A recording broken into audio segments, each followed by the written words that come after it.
Hello, everyone. Good morning, good afternoon, good evening for people of the world, for OT community, and welcome to our next session of Nozomi Hour. Long time no see. Our regular digest on the news and activities, events in the OT cybersecurity industry, where we cover the news on the trend landscape updates, on the regulation updates, and on some technical resources, tools, products, and so on. And for those who don't know me, my name is Anton. I'm industrial cybersecurity expert and certified engineer at Nozomi Networks, with experience more than 15 years helping industrial clients all over the world to protect their industrial automation system. Big fan of this topic, big fan of sharing knowledge to the community, and happy to share those interesting insights from the industry for the past 3 months. We will have the updates on, as I said, on threat landscape, on regulation, standards, frameworks, and technology, and as well, please feel free to share your comments in the Q&A section, in the chat, and we will be talking, and we will be I will answer to them as well at the end of this session. So let's get started. Starting with the threat landscape, traditionally I highlight the vulnerabilities in OT and IoT components, the advisories that have been published by industrial automation vendors and CISA within this period. This time you see the names of the vendors with the numbers of advisors sorted by the of CVC score. As always, the top vendors are big vendors such as Siemens, Rockwell Automation, Schneider Electric, Hitachi Energy, those vendors who actually have good product security processes in place, and that's why they always publish more than others. And also highlighted the products of those vendors that have potentially exploited vulnerabilities. So the most dangerous vulnerability that should be addressed in the first place, based on their presence in known exploited vulnerabilities, in the vulnerabilities database by CISA, and those that have exploit prediction scoring system high enough to be considered exploitable within the next 30 days. So those products this time: Siemens Synac INS, Siemens Rugged Com device, Hitachi Energy MSM system, Rockwell Automation private cloud, and Subnet Solution Power System Center.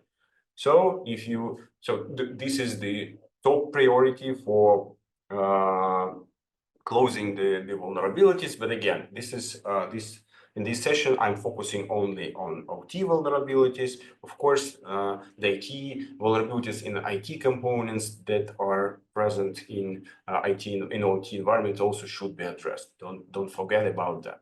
Moving on, this again, just mentioning this insights and this intelligence based on the data from ICS Advisory Project. It's a good community project showing, collecting and visualizing the OT vulnerability data. Moving on to incidents, to something news about cyber incidents that happened within this period. As always, traditionally, I highlight the incidents with physical consequences or near physical consequences that were seen in the news. This time, I selected 3 of them. First of them was in the United States, in water treatment facility in Arkansas City. The facility faced a ransomware cyber attack, and as a precaution, the city shifted the operation to manual mode, and that way ensuring uninterrupted and safe water supply. We see that again, there is no interruption of service this time due to cyber attack, but it was close. And as a precaution, the company switched shift operation to manual mode. We see again the operations and control system are kind of collateral damage of ransomware. It's not the first time we see that, but just one more confirmation of that within this period in September. The next incident happened in Germany in September. German steel manufacturer Schumacher AG in Aachen, which produces highly complex precision parts made of steel, shut down their IT systems following a cyber attack. There is no information in media on type of attack, any initial attack vectors. So this is what we have in media usually. This attack also halted production systems and security system and access control. And due to this attack, the operations were out of service within a number of days. And the third incident I wanted to highlight is the transportation industry which happened in Lebanon, in Beirut airport. The allegedly Israeli cyber army hacked Beirut airport control tower communication network and disrupted operations. And they indirectly confirmed that, but not directly. The attack forced the Iranian civilian plane to return to Iran after threats during its attempted landing. So this is unfortunately what we see these days due to this wartime military conflict all over the world, unfortunately. And there are, of course, there have been lots of incidents with data stealing, with ransomware in enterprise environments of critical infrastructure companies. But since there is no confirmed physical consequences, I didn't highlight them. If you want to know more, there is always the great resources with detailed data on based on public, of course, information with data on incidents that happened in the world. Speaking of something more actionable with the details on attack techniques and the indicators of compromise, this time I'm highlighting 4 reports from CISA and one from Trend Micro. CISA published first report on cyber actors targeting critical infrastructure organization using various brute force techniques, password spraying to compromise user accounts to get access to critical infrastructure organizations in the healthcare, government, engineering, energy sector. And the goal of this group likely to sell these credentials to other criminals. So this is probably the cyber crime group. The second report with updates on nation-state military cyber actors Amber Bear UNC 2589, known to target critical infrastructure and government sectors, government, transportation system, energy, healthcare, all over the world, in NATO members, European Union, Central American, Asia countries. This group commonly exploits internet-facing vulnerabilities, among other techniques, and this internet-facing system is quite popular. This technique is quite popular these days. I will also emphasize it during my presentation today. The third one from CISA is not about threat group. It's about red team assessment of conducted by CISA at US Critical Infrastructure Sector Organization. During this red team exercise, the CISA simulated real-world malicious cyber operations to assess capabilities of the organization to detect, to respond to incidents, and they managed to get access through the web shell. Then they took over the systems in DMZ, domain controllers, and several sensitive business system targets. They didn't impact control systems and operations, But again, knowing that the modern cyber attack to OT starts oftentimes in IT environments, it's important to keep in mind and take it into account those techniques that help attackers to move laterally within the critical infrastructure enterprise network. And the fourth one is from Trend Micro on nation-state APT group activities. APT group Salt Typhoon UNC 2286. The group comprised over 20 organizations globally in telecom, especially industry, as well as chemical and transportation in US, Asia Pacific, Middle East, and South African countries. And they're active since the last year, exploiting public-facing vulnerabilities, using living of the land binaries for lateral movement, for long-term espionage.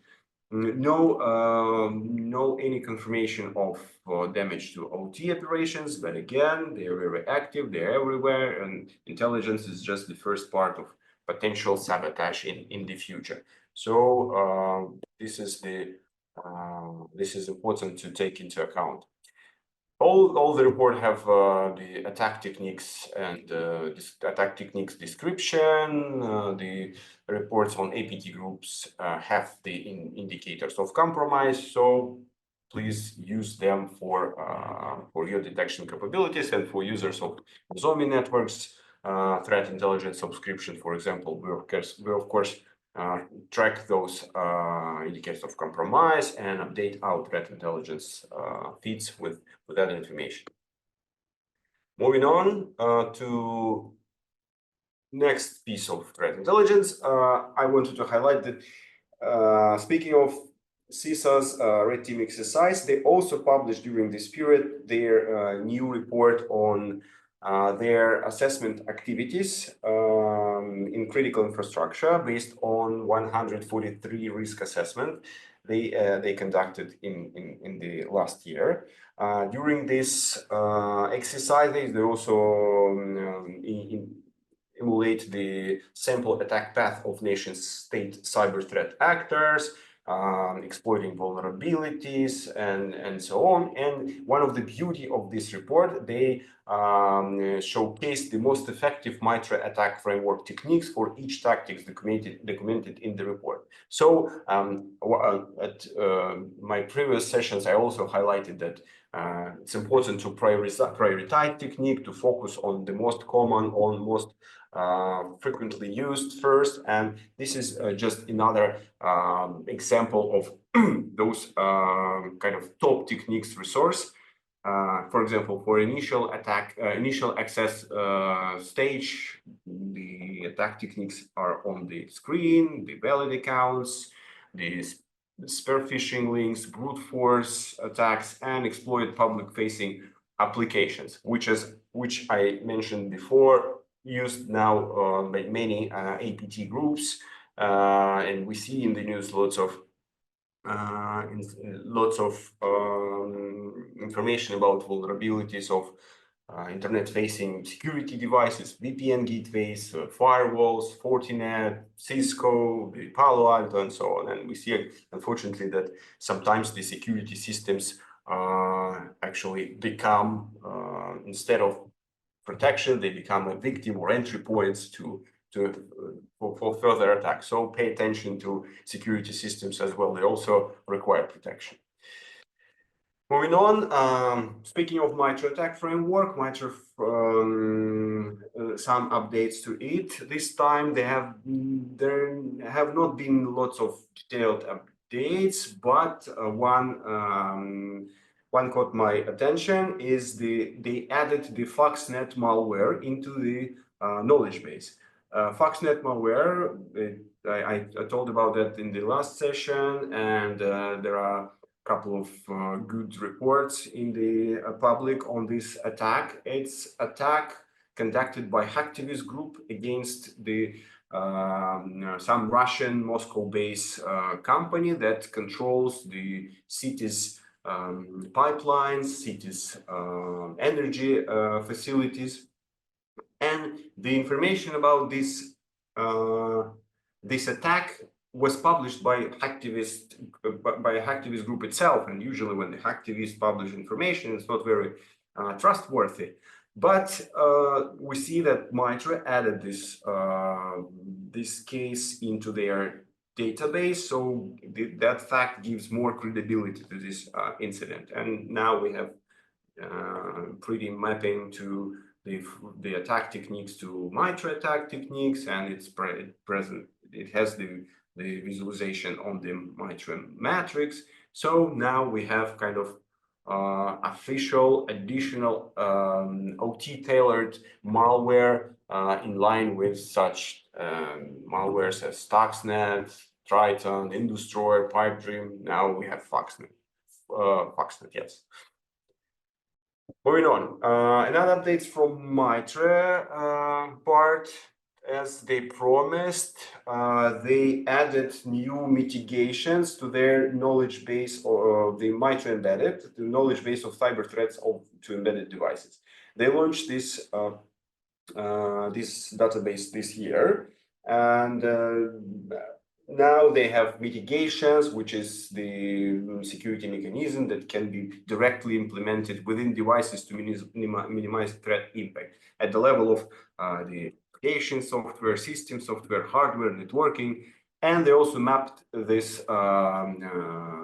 mitigations to controls of the standard IEC 62443-4-2, which is technical security requirements for ICS components. So good to see that this resource, this living framework is evolving. Next update, also from Mitre, but it is about Mitre Atlas framework, which is knowledge base of adversary tactics and techniques against AI and machine learning enabled systems. It's not 100% focused on OT, but seeing AI in machine learning is everywhere these days in each area of our life, and we see lots of offering on the market from industrial automation vendors with AI and machine learning capabilities, cybersecurity solution with AI and machine learning capabilities. That's why it's important now to consider this threat vector, to consider the vulnerabilities of this system and their exposure to specific AI-based attack techniques.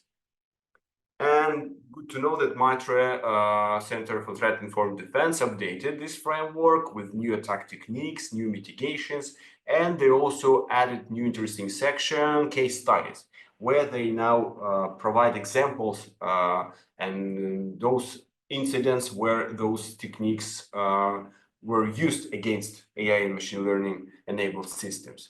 They also added the AI incident sharing form for people who want to contribute to this knowledge base, and they added Mitre Atlas version of attack navigator visualization tool. So now basically it's a big matrix with the Mitre attack plus Mitre Atlas techniques all in one place for defenders who want to see all in one place. And just a reminder, they also have a good educational resource on the website, which is called AI Security 101 for people who want to start, start in this area. Important area, important to, keep an eye on this risk these days because AI is, it's everywhere. Next one is about, speaking of public-facing servers and their vulnerabilities. Again, I would like to highlight the topic of OT, IoT, internet exposure. This time, Census, which is the search engine for internet-connected devices, Census published their new report on OT, IoT, internet exposure, where they highlight some ICS protocols available online, the human-machine interfaces available online. And speaking of internet, speaking of ICS protocols, the list of those protocols on the slide: Modbus, Fox, BACnet, Ethernet AP, S7, and usually, those protocols relevant to building management system, we see a lot. And in the report, Census highlights that, while it's, there are lots of devices connected to the internet, for attackers, it's not easy to target the victim based on this data. It's not easy for them to identify the company, the processes, the location. So it's not that dangerous, for example, as human-machine interfaces connected directly to the internet. And they provide also some statistics on those HMIs seen on the web.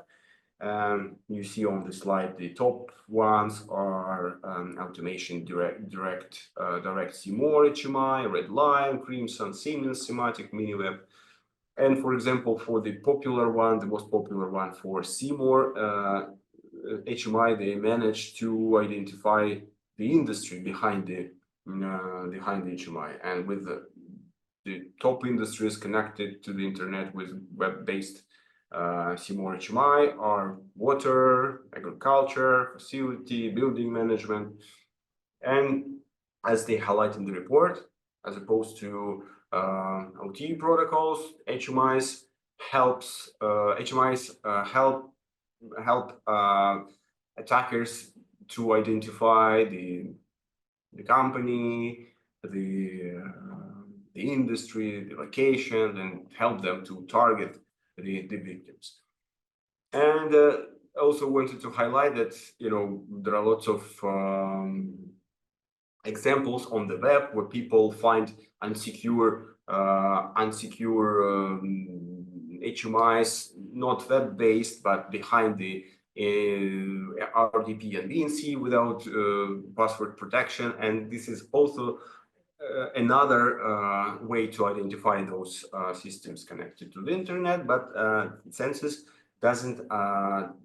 didn't do this vector in the report. But for those who want to search it, this is the important vector as well. And searching for HMI software, they use some kind of search tips, dorks, keywords for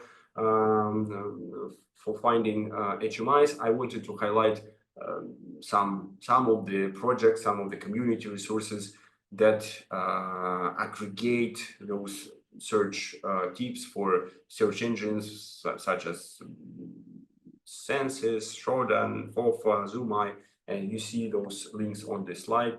So for those who are interested. And speaking of internet exposure, I remember I came across some interesting studies highlighting that identifying open OT communications over the internet, sometimes with search engine like Shodan or Census, is not enough, because of course sometimes control systems are kind of protected. They're behind network address translation devices, firewalls, but they still speak over the internet with open protocols. And there have been there are some studies that do the network traffic analysis at the level of internet service providers, internet exchange providers, in showing that lots of these communications and those devices are not seen in Shodan, so the problem is worse than that. And for those who are interested in details, there are links on the slide for further education, for further research and learning. Good. This is the internet exposure. Another interesting resource I wanted to highlight this time, the new study published by OT cybersecurity researcher Ruben Santamarta, the study on the practical analysis of cyber physical attacks against nuclear reactors. So in the study, Ruben introduces basics of nuclear engineering, nuclear physics, focusing on Teleperm XS safety system, which is used globally. And he explores the feasibility of Triton-like attacks against the safety system with manipulating safety system to inhibit crucial safety features in the reactor protection system, and to interfere with operator actions, so which can lead to some misinterpretations, delayed response, and dangerous escalation of events. And he also explores the triggering of physical incidents, such as triggering a small loss of coolant accidents by manipulating the pressurizer pressure safety relief valves. So, interesting study for those who are interested in the potential physical consequences, especially in such highly regulated and highly physically protected critical infrastructure as power plants. So interesting study to broaden the horizon of understanding the physical consequences. And the last piece of threat landscape I wanted to highlight is the white paper from CISA on post-quantum considerations for operational technology. This is about cryptography in OT. We know that the cryptography in operational technology is the problem, the lack of cryptography, but the OT traditionally has been less reliant on cryptography. But we see the cryptography is coming to OT. We see examples of security version of OT protocols such as the OPC-UA, secure version of Modbus, BACnet, Ethernet IP, Profinet, and others. And now there are quantum computing capabilities which are rapidly evolving. They bring a great capabilities to us with performance, with AI, but they also have a potential to undermine current public key cryptographic standards, which also which is bad for security. And now, although quantum computing technology capable of breaking this algorithm does not yet exist, the critical infrastructure companies they start thinking about preparing for future threats. And for example, we see that this year NIST Institute released their first 3 post-quantum encryption standards: FIPS 203, 204, 205. It's not an urgent threat, but it's time to working for asset owners, working with the security vendors, the industrial automation vendors, having cryptography in their products. Start asking them, how guys are you preparing for the future? So this is the strategy. And now let's move on to regulation part. This time I decided, of course, there have been some local updates in different parts of the world. I decided to highlight one resource this time that may be useful for OT defenders is the syscontrol ICS guide. So syscontrol have been updated recently for next version, for version 8.1, and they also published the ICS guide for this version. What is syscontrol? It's popular cybersecurity framework, prioritized set of action for defense in depth to mitigate the most common attack against system and networks. It's very popular in IT. It's simple, just 18 controls. They are prioritized and easy to understand, and they've been promoting this this framework to OT as well for some time, for a while. And this new guide also addresses unique requirements of OT environments, providing the ICS applicability consideration for each control, the ICS challenges, discussions, safeguard applicability.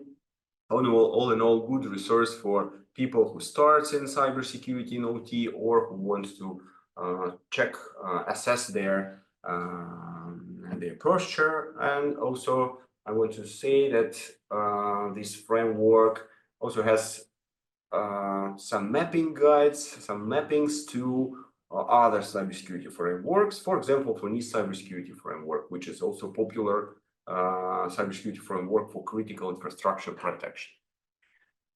Good. And moving on to technology trends, traditionally I would like to start with updates at our Nozomi network product portfolio. We launched some big updates. We did some big updates this year with our wireless sensor, with the endpoint sensor embedded version, with the new threat cards capability of Vantage. So these 3 months, mostly all the updates, they're mostly not that big but important at the level of Vantage, Guardian, CMC, Arc sensor. For example, at the level Vantage, we added new visualization capabilities for asset overview statistics, the asset activity distributed over time, showing how busy the specific assets in each time of the day. At the Guardian and CMC, the main focus this time was on centralized management improvement, on backup management improvement, and we also added new feature, new way of doing active asset inventory, which is called discovery. This is the method that identifies devices using lightweight protocol-specific broadcast messages to collect the asset attributes. It complements our existing smart polling capabilities, but it's more lightweight. And at the level of Arc endpoint sensor, we added Windows USB file transfer detection, new discovery and smart polling strategies, and made some improvements at the level of UI and performance. So details on those updates available on release notes on our tech documentation portal. Also from Nozomi Networks, I wanted to highlight that during this time we launched new certification, which is called Technical Sales Professional, mostly for our partners to improve our partner community experience and expertise. And it complements our existing certifications for certified engineer, advanced troubleshooting, security analysts. We updated this year all the content for the training to the latest version of a product. And we launched online version of training and certification for advanced troubleshooting, the technical sales professional. We already have it for certified engineer, and we will launch it soon for system analyst. So now more capabilities, more opportunities for our clients and partners to learn. There is no need to wait for specific dates for training. Now they're available 24/7 online. And we updated some video tutorials for our product. So for those who want to know more, some demo information is available. More details on the Academy website. Moving on beyond the Nozomi portfolio, some good tools, some community resources I wanted to highlight. New tool, which is called Python PLC Honeypot project, has been launched by Yuacheng Liu, head of technology in Singapore cybersecurity R&D, National Cybersecurity R&D Lab. It's an open source honeypot distributed cybersecurity solution designed to emulate PLC models from this time Schneider and Siemens, some HMI's capabilities without any OT hardware in the loop.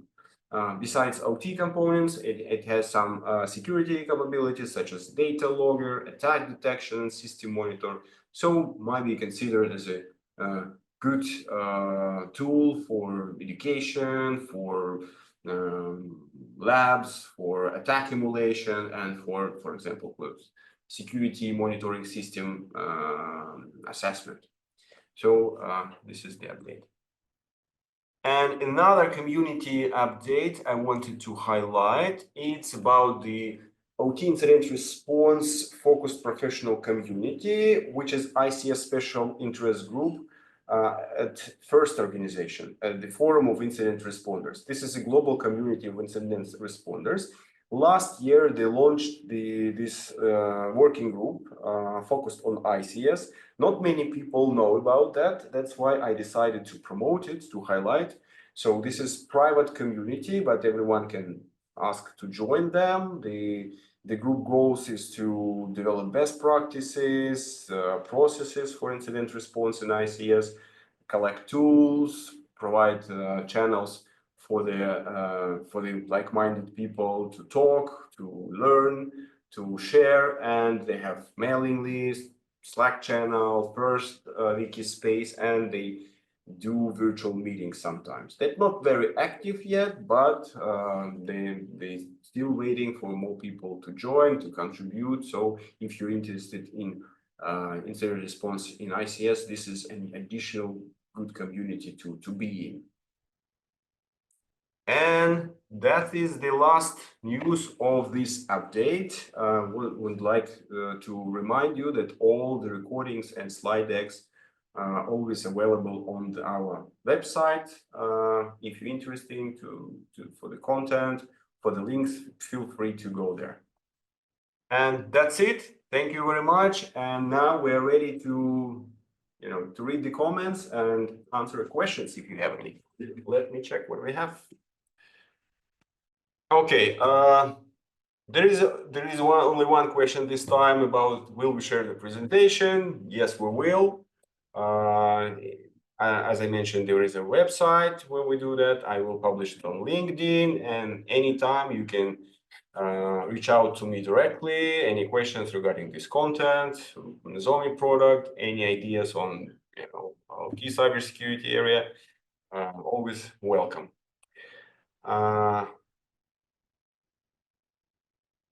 Okay.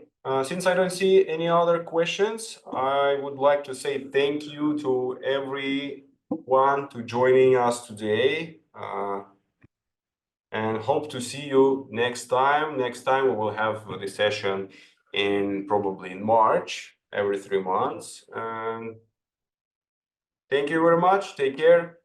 See you.